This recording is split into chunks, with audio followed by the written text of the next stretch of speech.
जी नमस्कार दोस्तों, मैं राहुल कुमार शर्मा आप सबों का ज्ञानार्थी क्लासेस में एक बार फिर से स्वागत करता हूं। फिर वही बात, मुद्दा पुरानी बातें नई लेकर आया हूं। आप जान ही गए होंगे बीएड वर्सेस डीएलएड, जेबीटी या बीटीसी। अब डीएलएड वालों को खुश हो जाना चाहिए क्योंकि वह 1 से लेकर 12 तक शिक्षक बनेंगे या नहीं, इसमें हम लोग जानेंगे। और बनेंगे तो कैसे बनेंगे, 1 से लेकर 12 तक डीएलएड वालों कैसे शिक्षक बनेंगे, कैसे नहीं बनेंगे, क्या खुशखबरी होगा, क्या कोर्स करना होगा, इसके बारे में जानेंगे। और अभी आप लोग जान ही रहे हैं कि बीपीएससी टीआरई परीक्षा चल रही है, उसका अभी तक रिजल्ट घोषित नहीं हुआ है। मिड अक्टूबर में उसका कहा जा रहा है कि उसका रिजल्ट घोषित होगा। तो आइए सीधे चलते हैं बोर्ड पर और इसके बारे में जानते हैं। सबसे पुराना मुद्दा है 11 अगस्त 2023 को जजमेंट आया था सुप्रीम कोर्ट का, बीएड वर्सेस डीएलएड, जेबीटी या BTC. First judgement supreme court का आया था जिसमें 11 अगस्त 2023 को कह दिया गया था कि BEd not eligible for primary teachers, मतलब 1 to 5 के लिए, प्राइमरी प्राथमिक शिक्षक के लिए बीएड वाले नहीं एलिजिबल हैं, मतलब पात्र नहीं है। जिसमें केस था देवेश शर्मा वर्सेस राजस्थान गवर्नमेंट, राजस्थान सरकार और देवेश शर्मा के बीच में वाद या रीट दायर की गई थी, केस हुआ था सुप्रीम कोर्ट में। अब एनसीटी क्या की कि एक्सेप्ट कर ली, सुप्रीम कोर्ट को जजमेंट को एक्सेप्ट कर ली। वो अपने सारे वेबसाइट पर भी और सारे राज्यों को एवं केंद्र शासित प्रदेशों को लिख चुकी है, सेक्रेटरीज को और कमिश्नर को, कि 1 to 5 में बीएड वालों को शामिल नहीं करना है। और सुप्रीम कोर्ट को जजमेंट को मानना है। किसी भी शिक्षक भर्ती परीक्षा में, किसी भी राज्य सरकार भर्ती परीक्षा लेगी, उसमें ये प्रक्रिया, यह जजमेंट को मान्य किया जाएगा। लेकिन कुछ होते हैं जानकार और कुछ लोग होते हैं बहुत तेज़। वैसे ही 2 लोग तेज़ हैं बिहार में, एक हैं दीपांकर गौरव जी और एक हैं मिक्कू पाल। ये दोनों बीएड किए हुए हैं, बीएड के तरफ से लड़ रहे थे 7वां चरण की, बहुत सारा ये लोग आंदोलन भी किए हैं मिक्कू पाल जी। तो बिहार बीपीएससी टीआरई में इन लोग का कहना है कि, दीपांकर गौरव और मिक्कू पाल जी का कहना है कि बीपीएससी एग्ज़ाम जब आई थी नोटिफिकेशन, तो उसमें डीएलएड वालों को भी शामिल किया गया था, बीएड वालों को भी शामिल किया गया था। और उस समय ये नहीं कहा गया था कि बीएड वालों को 1 to 5 से बाहर कर दिया जाएगा। लेकिन नोटिफिकेशन में एक बात लिखी हुई थी कि बीपीएससी किसी भी विवाद का समाधान करने के लिए एनसीटी का गाइडलाइंस यानी एनसीटी का दिशा निर्देश का पालन करेगी। तो इन लोग का कहना है कि जब आप हमसे परीक्षा ले लिए तो रिजल्ट भी घोषित कीजिए। इसी के चलते ये लोग सुप्रीम कोर्ट में अपना केस दायर किए हैं। आइए समझते हैं। इनका कहना कि एग्ज़ाम हो गया तो रिज़ल्ट पब्लिश कीजिए। और रिज़ल्ट पब्लिश क्यों नहीं कीजिएगा? क्योंकि सुप्रीम कोर्ट का जजमेंट नोटिफिकेशन आने के बाद हुआ है, यानी फॉर्म भराने के बाद हुआ है, एडमिट कार्ड आने के बाद हुआ है। और इसके आने के बाद भी आप हमसे एग्ज़ाम ले लिए हैं तो मेरा यह अधिकार है कि रिज़ल्ट पब्लिश कीजिए।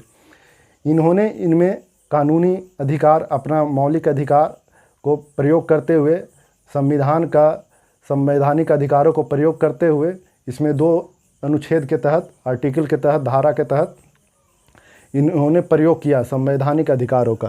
तो इनमें सबसे पहला आर्टिकल है, अनुच्छेद है 21, जिसमें कहा गया कि जीवन और आजीविका का आधार।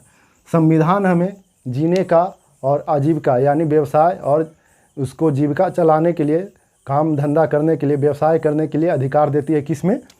अनुच्छेद 21 के तहत देती है हमें। और दूसरा है अनुच्छेद 14, जिसमें बोला गया कि अनुच्छेद 14 में समानता का अधिकार है। मतलब आप डीएलएड वालों को नौकरी दे रहे हैं तो 1 to 5 में बीएड वालों को भी नौकरी दीजिए, क्योंकि कहा गया है अनुच्छेद में कि समानता का अधिकार है। नौकरियों में, पढ़ाई लिखाई, शिक्षा व्यवस्था में सबका समान अधिकार होना चाहिए। और अब मोड़ आता है, अब जजमेंट। आप लोग जब इतना वीडियो देख लिए हैं तो अब बता देते हैं कि डीएलएड वालों कैसे 1 से 12 तक टीचर बनेंगे। जब बीएड वाले 1 to 5 में आर्टिकल 14 का प्रयोग करके, समानता का अधिकार का प्रयोग करके वो टीचर बन जाएंगे तो डीएलएड वालों के लिए भी आर्टिकल 14 आएगा। फिर आर्टिकल 14 आएगा क्योंकि उनको भी समानता का अधिकार दिया जाएगा। तो जब बीएड वाले 1 to 12 का टीचर बनेंगे तो डीएलएड वाले ऑटोमेटिक बनेंगे, क्योंकि उनके लिए भी तो आर्टिकल 14 काम करेगा। संवैधानिक अधिकार उनका भी है। ऐसा नहीं कि डीएलएड वाले भारत के बाहर हैं, संविधान के बाहर हैं, उन पे ये लागू नहीं होगा।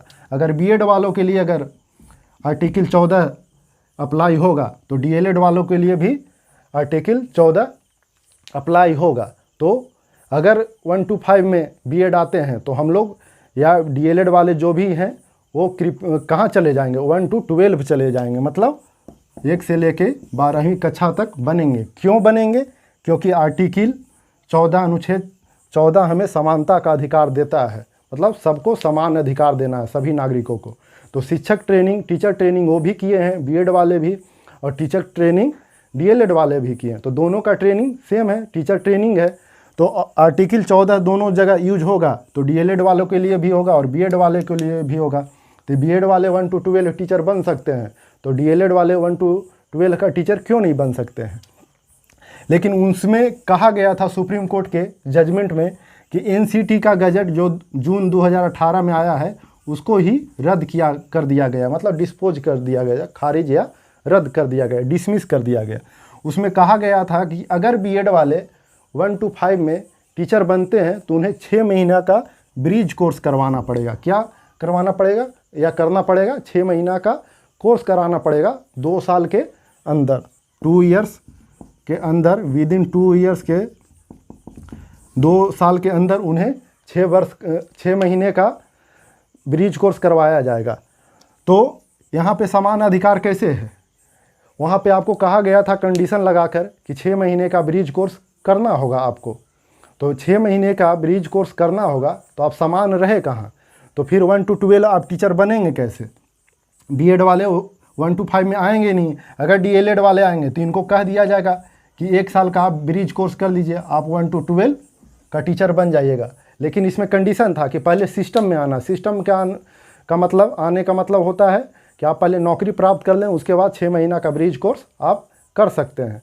तो ऐसे ही डीएलएड वालों के लिए कर दीजिए कि जो पात्र होंगे, जो टैलेंटेड होंगे, जो प्रतिभाशाली होंगे, वो अपना एग्ज़ाम निकालेंगे, नौकरी में आ जाएंगे, फिर उनके लिए 1 साल का ब्रिज कोर्स करवा दीजिए। वो भी 1 to 12 का टीचर बनने के लिए तैयार होंगे, जो पात्र होंगे वो रहेंगे।